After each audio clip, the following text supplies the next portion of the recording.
Comme chacun sait, les rêves sont le royaume du possible. Réussir à représenter ses propres rêves comme un fait intéressant, comme un fait fondamental pour tous, est compliqué. Fellini y est parvenu. Kafka y était parvenu auparavant en racontant ses propres cauchemars comme un événement universel. Et tous les auteurs doivent de toute façon y parvenir, même dans une faible mesure, parce qu'une grande partie de l'inspiration naît précisément du rêve, et si ce n'est pas du rêve, de la fantaisie. Mais la fantaisie, pas tellement. Ainsi, se mettre là, assis, à se raconter la première chose qui passe par la tête, la fantaisie en tant que recherche du fantastique, de l'imaginaire collectif, des fantasmes collectifs, de la fantaisie collective.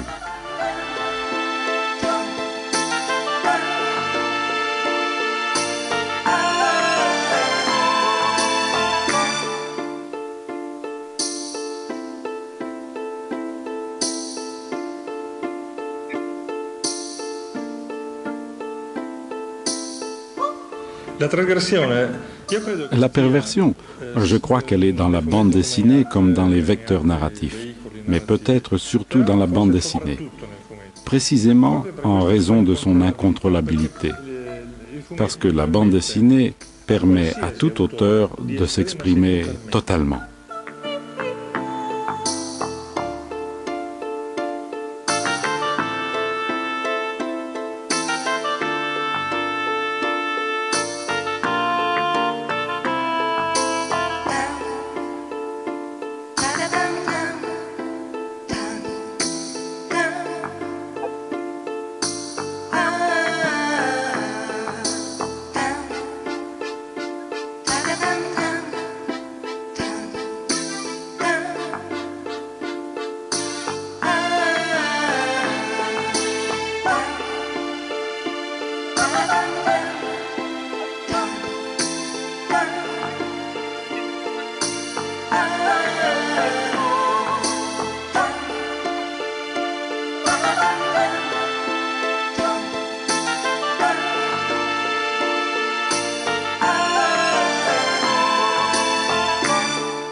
Moi, je m'amuse.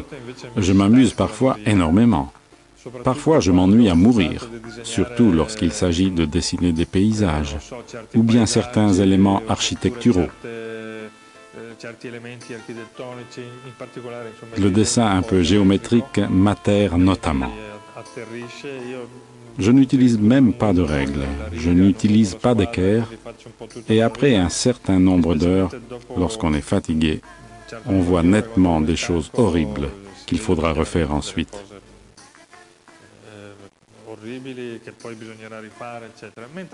Alors que j'ai une très grande passion pour le personnage humain, notamment pour la femme.